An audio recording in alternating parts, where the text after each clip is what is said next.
중소기업에서 지금 30년에서 35년에도 국민연금이 150이 안 돼요. 그러면 150만 원을 가지고 노후에 노인 부부 둘이가 살 수 있냐 그러면 상당한 그 금액으로 불리는 아파트를 보유를 하고 있는데 쓸 돈은 없는 거예요. 실질적으로 자기가 평생 번 돈을 결국은 은행 대출과 이자금 상환에 써야 되고, 오늘은 제가 한 30여 년간 일본과 한국을 오가면서 눈으로 보고 실질 또 비즈니스를 하면서 보고 겪었던 경험과 정보를 한국에서 지금 노후 생활을 준비하고 계시거나 아니면 이제 막 사회에서 은퇴를 하신 분들에게 일본의 노하우를 전해드리기 위해서 말씀을 드릴 예정입니다. 끝까지 관심 갖고 지켜봐 주셨으면 좋겠습니다.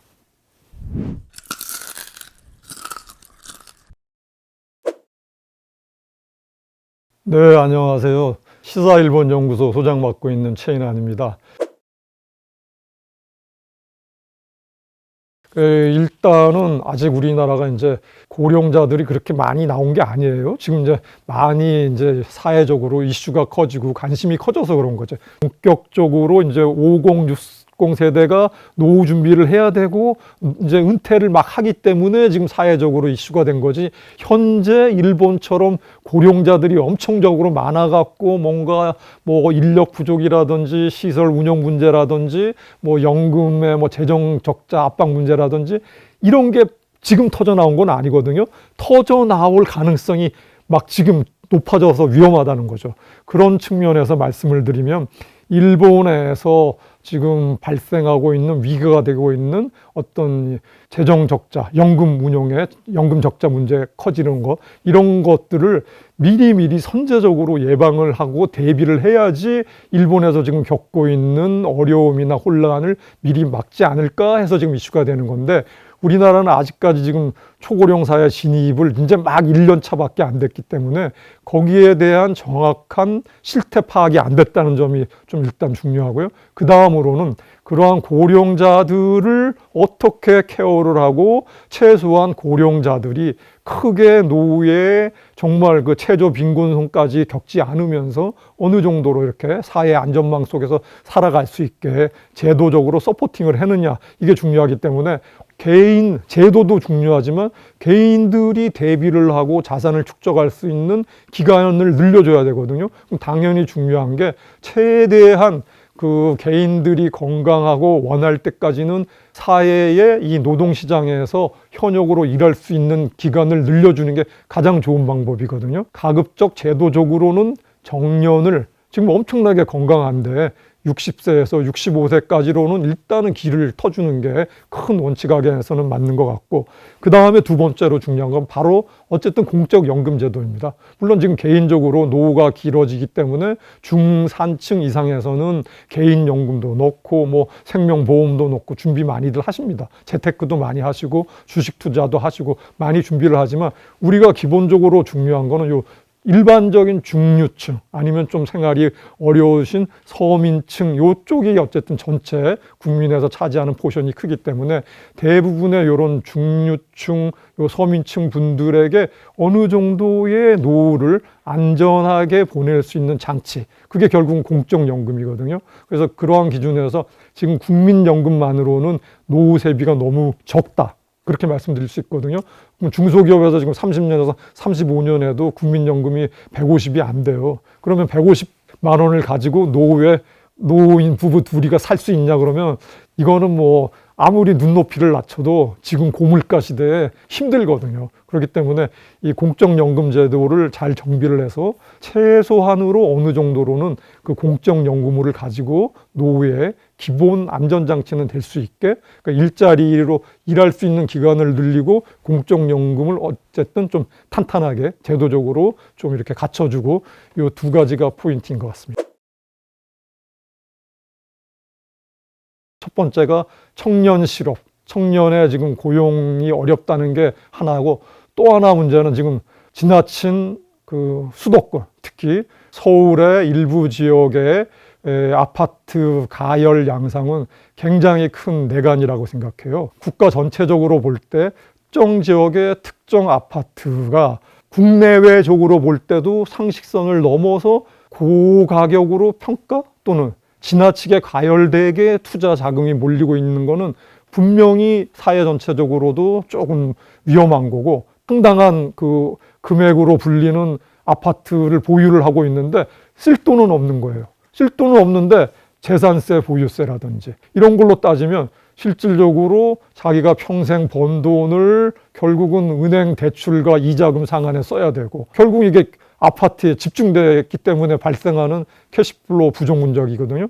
과연 자기가 앞으로 남은 여생이 몇 년인가를 한번 판단을 해보시면 정답이 나올 거라고 봐요. 또 하나 덧붙여 말씀드리면, 지금 가열되게 거의 버블 조짐이 보이고 있는 이 수도권 아파트 문제도 이 고령자층에서 매도 물량이 나와야 되는데 자꾸 미래 가치를 따져갖고 매도를 안 하고 지금 매수 세력만 늘고 있으니까 결국은 전체적으로는 부족하지 않은데 그 특정 지역의 물량만 풀리지 않아서 과도하게 지금 아파트 가격이 오르고 있는 걸로 저는 판단하고 있거든요. 물론 다른 시점도 있을 수 있지만, 그렇기 때문에 이 전체적인 그 시장적인 측면에서 볼 때도 요 고령자층이 본인의 노후를 위해서 아파트를 현금화할 경우에 본인한테도 유리하고, 지금 뭔가 좀 그 밸런스가 깨져 보이는 이 아파트 시장에서도 정상적으로 어느 정도 균형이 잡히지 않을까, 저는 그렇게 생각합니다. 당신은 얼마를 평생 벌고 싶냐? 이런 거는 사람마다 다 다르거든요. 바로 이제 노후 생활비도 마찬가지입니다. 그 사람이 평생 어떤 일을 해왔고 어떤 수준의 소득을 가지고 소비 생활을 해왔냐에 따라서 다 달랍니다. 그럼 평균적인 건 뭐냐? 그냥 대한민국에서 어느 정도 중산층으로 살아오셨던 분들이 한 300만 원 정도면은 뭐 충분할 것 같아요. 이런 얘기를 했는데, 최근에는 특히 올해 같은 경우에 주변에 물어보면 300만 원은 턱도 없어요. 최소한 다 400만 원은 얘기하고, 400만 원은 부족한 것 같아요. 1년에 한두 번 부부 해외여행 가고 그러면 500만 원은 필요해요. 이 정도까지 나오거든요. 물론 이제 정부 통계청은 한 300만 원으로 나와 있습니다. 그래도 여유 있게 한다고 하면은 300에서 400만 원 정도의 월 순수입이 필요하지 않을까, 이렇게 생각해 봅니다. 고령 사회로 인해서 발생되는 여러 가지 경제, 사회, 문화적인 변화 현상에 대해서는 전 세계적으로 한국이 일본하고 유사성이 가장 많은 건 분명한 것 같습니다. 정확하게 일본은 2005년에 됐기 때문에 우리나라에 비교해서 만 19년, 20년 정도의 격차가 나는데, 그래서 예를 들어서 한 세 가지만 말씀드리면은, 첫 번째, 이렇게 한국에 있다가 도쿄에 뭐 취재 겸 뭐 이렇게 산책 겸 하루 종일 쏘다니는데, 아니 왜 일본에는 이렇게 나이 든 노인네들이 많지? 정확하게 2004년이니까 21년 전이었는데요. 좀 깜짝 놀랐어요. 아니 한국하고 일본 비슷한 줄 알았는데 일본에 와보니까 온통 고령자들이에요. 그래서 너무 놀랐는데, 지금 가만히 되돌아보면 요새 그 막 이제 경제 성장에 들어오고 있는 동남아의 베트남이라든지 아니 몽골이라든지 와보면은 깜짝 놀라요. 한국에 와보니까 왜 이렇게 전부 다들 연세 드신 어르신네가 많냐고. 바로 20년 전에 제가 제일 첫 번째 느꼈던 게, 일본에는 왜 이렇게 나이 든 사람이 많아. 정확하게 20년 차이였던 것이고요. 또 하나 재미있는 거는, 이 반려동물하고 같이 다니는 거는 너무나 일상적인 풍경인데, 저는 20년 전만 해도 깜짝 놀랐어요. 아니 왜 이렇게 사람들이, 특히 노인네들이 바둑이를 끌고 다니지? 굉장히 이상하게 생각했거든요. 그게 두 번째로 기억에 남는 거고, 세 번째 또 하나 놀란 거는, 제가 이제 도쿄에서 근무를 하면서 사무실을 출퇴근하면서, 아니 밤에 혼자서 이렇게 술을 홀짝홀짝 마시는 사람이 있고, 동네 근처에 저녁에 이렇게 들어가다가 뭐 라면 한 그릇 먹으려고 가보면 전부 다 혼자 앉아서 뭐 라면을 먹거나 생맥주 한 잔씩 놓고 먹길래 저는 이런 생각을 했어요.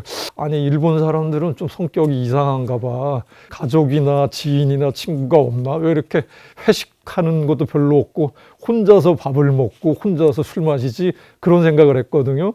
그럼 지금 되돌아보면 우리나라 한 10년 전까지만 해도 점심시간에 혼자 밥 먹고 식사하면 저 친구는 좀 지인 관계나 뭔가 직장의 관계가 안 좋은가 봐. 혼자 외톨이처럼 밥을 먹고. 근데 지금은 거의 너무너무 당연하잖아요. 혼자서 밥 먹을 수도 있고 혼자서 술 먹을 수도 있고 불과 요게 20년 사이에 일어난 변화였거든요.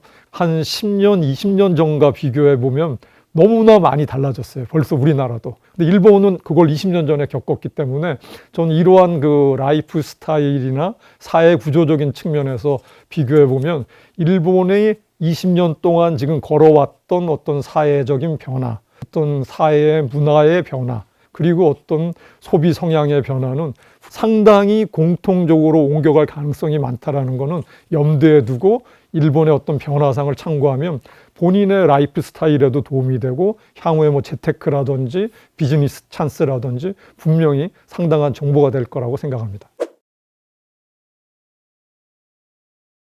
일본에 지금 거의 매달 한 번씩 가면서 이제 느끼는 게 일본 전국 다니다 보면은 정말 어린애들 보기가 너무 어려워요. 제가 20년 전에도 그랬는데 지금은 다니다 보면은 유치원이라든지 유아원 아니면 초, 중, 고 학교 근처에 가야지 젊은 애들의 뭐 뛰어노는 모습이나 목소리를 보지 그냥 일반적인 어떤 비즈니스 타운이라든지 거리를 다니다 보면 정말 일단 어린애들 보기가 어렵다는 거. 그럼 아까 말씀드린 것처럼 고령화율 지금 30%거든요. 그러니까 인구 3명 중 1명 정도가 65세 이상 고령화 사회가 되니까 일단 어린애들 보기가 어렵다는 게 이제 눈에 띄는 거 하나고 이제 요 고령화 사회와 관련해서 한국에서도 최근 이제 많이 그 얘기를 하는데 일본에서 지금 1인 고령자 세대라고 그러죠. 단신 세대라고 그러는데 일본에서는 거의 지금 50% 정도에 육박을 해요. 혼자 사시는 분들. 근데 이건 어떻게 보면 당연한 거예요. 제가 아까 말씀드린 것처럼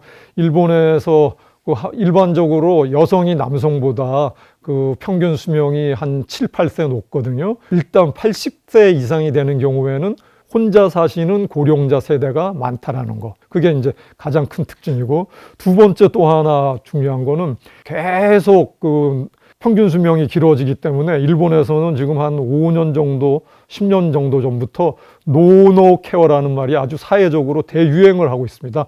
말씀 그대로 노노, 늙을 노자, 늙을 노자. 그러니까 노인이 노인을 케어한다는 거죠. 그래서 70대의 자녀가 90대 이상의 부모를 간병, 케어하는 경우가 너무 많아요. 그걸로 인해서 또 발생하는 문제들도 너무 많고 일본에서 지금 재판 관련해서 아주 센세이셔널하게 매일 지금 빅뉴스로 나오는 게 70 초반 된 딸이 102세 되는 어머님을 목 졸라 죽이는 사건이 있었어요. 법원 판결에서는 사실 이제 집행유예가 났긴 했는데 그런 정도. 이거는 뭐 너무 아주 특별한 케이스이기 때문에 좀 뭐 이렇게 설명하기에 적절치 않을 수도 있는데 중요한 거는 그만큼 70대 넘어선 노인들이 90대, 100세 정도의 부모님을 모셔야 될 정도로 그런 노노 케어가 너무나 심각한 사회 문제가 되고 있다는 거. 그리고 또 다니다 보면은 일본에서 대도시라고 불리는 도쿄, 오사카, 나고야, 후쿠오카 이런 데도 중심가에서 한 30분, 1시간만 외곽으로 좀 변두리 쪽으로 가면은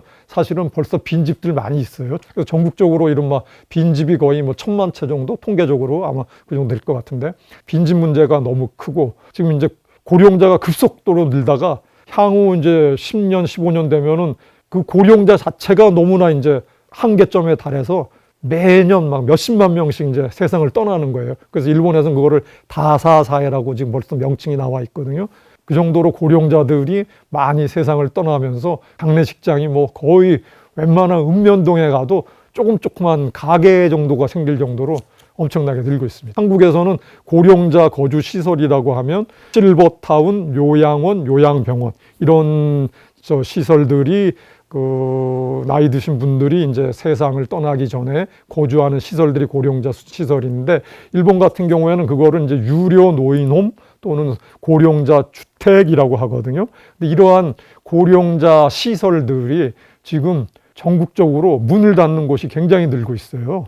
이 고령자 시설이 유지되기 위해서는 간병인, 요양보호사, 간호사분들 뭐 이런 분들 유지 보수 관리하는 행정직원들 빼고도 그 간병 관리를 해주는 서포팅 해주는 그러한 인력들이 있어야 되는데 지역이나 좀 시골에 가면은 이런 간병 인력들을 못 구해갖고 들어와서 입주하려는 수요는 있지만 시설이 유지가 안 되는 거예요. 그래서 이런 간병 인력들 부족으로 인해서 문을 닫는 고령자 거주 시설들이 이미 엄청나게 늘고 있다는 게 지금 최근에 아주 일본에서 심각한 사회 현상인데, 우리 국내에서 어떤 이런 요양원이나 요양병원 운영하시는 경영자들 분들 만나보니까 벌써 우리나라도 지방 중소도시 이런 데서는 사람을 못 구해갖고 운영이 안 되는 곳이 벌써 나타나고 있다고 합니다. 이런 측면을 보더라도 일부 그런 현상에 있어서는 일본하고 한국이 이 고령자 시장에서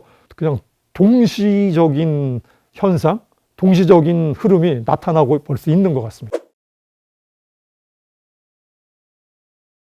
일본에서 70세 기준 취업률이 5년 전에가 45.7%였고 올해는 지금 추정치가 50%를 넘는 걸로 지금 추정돼 있어요. 이건 뭘 얘기하냐면 일본에서 70세인 사람, 이건 뭐 60이나 65세의 문제가 아니고 70세인 분들도 두 사람 중에 한 사람은 지금 취업 활동을 하고 있다라는 얘기예요. 저는 여기에 굉장히 우리가 지금 참고할 포인트가 있고 향후에 우리가 노후를 준비하는데 좋은 정보가 된다고 생각합니다. 그럼 바로 근데 이 취업 활동은 뭘 얘기냐 하면 현역 시대처럼 주 5일제를 근무한다든지 9 to 6를 말하는 건 아니에요. 한 달에 예를 들어서 우리나라 기준으로 50만 원이 됐던 100만 원이 됐던 주 10시간이 됐건 어쨌든 이 노동 현장, 자기가 근로를 하면서 어느 정도의 경제 활동과 소득을 발생하는 일을 한다는 그걸 말하는 거거든요. 그럼 결국은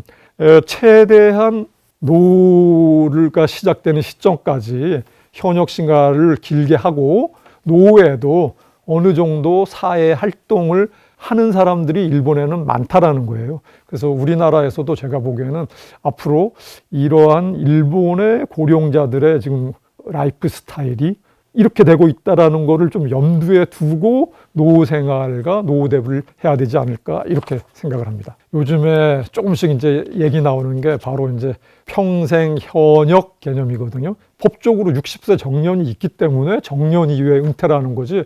지금 우리나라에도 벌써 최근에 정부 통계청 발표로도 60대 취업률이 20대보다 높다라는 통계도 발표가 있었거든요. 그래서 일본의 지금 그런 65세 고령자들을 보면은 일하는 이유는 뭐냐? 그래도 조금은 더 소득을 얻어서 조금 경제적으로 여유 있게 하겠다는 게 기본 이유지만 그게 다는 아니고 절반 이상의 사람들은 그 경제 외적인 목적, 그래서 건강 유지나 노화 방지 또는 자기가 갖고 있는 지식과 능력, 스킬, 전문성, 노하우를 발휘해서 스스로의 그런 자신의 자존감, 자기 만족감을 위해서 일하고 있다. 이렇게 보시면 되겠습니다. 제 개인적인 경험으로도 저도 큰 신문사 조직에서 정년보다 한 5년 정도 빨리 나왔거든요. 항상 인생에서는 예상치 못한 위기가 오거든요. 예상치 못한 돌발 악재도 생기고. 근데 그거를 어떻게 극복을 하고 자기가 하고 싶은 쪽으로 가냐, 이게 중요한 건데, 그러기 위해서 제일 중요한 거는 저는 건강과 체력이라고 생각해요. 건강과 체력이 있으면 자기에게 예상치 못한 위기나 난간이 닥치고 아니면 갑자기 20년, 30년 다니던 직장 생활에서 아니면 직장에서 자기가 나왔을 때도 충격보다는 새로운 걸 도전할 수 있는 그런 자신감, 도전 정신은 어디서 오느냐? 당연히 건강과 체력이 있어야지 가능하다는 것이고, 두 번째, 경제 활동은 하지 않아도 사회 활동은 계속 하라고 말씀드리고 싶은 게 바로 이겁니다. 결국은 인간은 사회적인 동물이기 때문에 대부분의 사람들이 특히 셀러리맨에서 그만두고 나와서 대부분 다 겪습니다. 우울증, 외로움, 고독, 굉장히 사실은 충격을 많이 겪어요. 그리고 더 재미있는 현상은 현역 시대에 소위 얘기하는 사회적으로 성공하고 출세하고 이런 분들이 더 충격이 크거든요. 그 자리에서 내려오는 순간에. 그렇기 때문에 저는 이 1차 직장에서 벗어나는 순간에 또 사회생활은 계속 유지한다. 세 번째는 평균 수명 90세 그리고 한 70세 이상까지 일한다는 걸 염두에 둘 때는 저는 자기가 어떤 인생을 살아야 되겠다 설계를 하고 그거를 액션에 들어가서 실천을 하기 위해서는 사실은 제가 보기에는 한 50세 정도부터는 준비가 있어야 돼요. 그렇다고 뭐 엄청난 준비가 아니라 향후에 뭘 할까를 생각을 하기 위해서는 전문성이나 스킬을 축적을 해야 돼요. 그게 뭐 엄청난 전문성이 아니라 소소한 작은 일을 하기 위해서도 뭔가 노하우를 쌓고 전문성이 있어야 되거든요. 예를 들어서 저 요양보호사 이런 것도 한 뭐 몇 개월, 2, 3개월이면 다 할 수 있어요.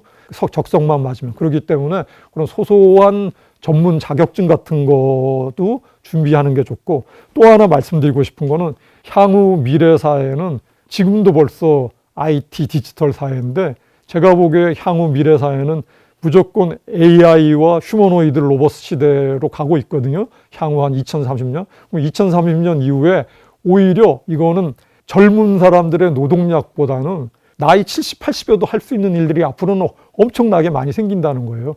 그리고 제일 이제 위험한 사람들이 특히 성공하신 분들인데 60이 넘어서도 더 부를 축적하고 싶다든지 명예로운 일을 계속하고 싶다든지 이렇게 전성기의 눈높이를 가지신 분들이 사실은 가장 위험해요. 대기업의 CEO를 하셨다던가 아니면 뭐 고위공직자를 하셨다던가 이런 분들은 사실은 60세 정년 이후에 좀 심하게 말씀드리면 별로 갈 데가 없어요. 왜냐하면 본인의 원하는 눈높이가 그거기 때문에. 그래서 노후에도 꾸준히 소소한 작은 일을 계속하려면 저는 겸손한 마음을 가져야 된다고 생각해요. 오늘은 제가 일본 관련해서 업무를 한 32년 하면서 특히 최근에는 일본의 실버 산업하고 고령화 사회로 인해서 발생하는 변화 사항을 이제 주로 전달해 드렸는데, 오늘 내용이 마음에 드셨다면 구독과 좋아요를 부탁드리겠습니다. 감사합니다.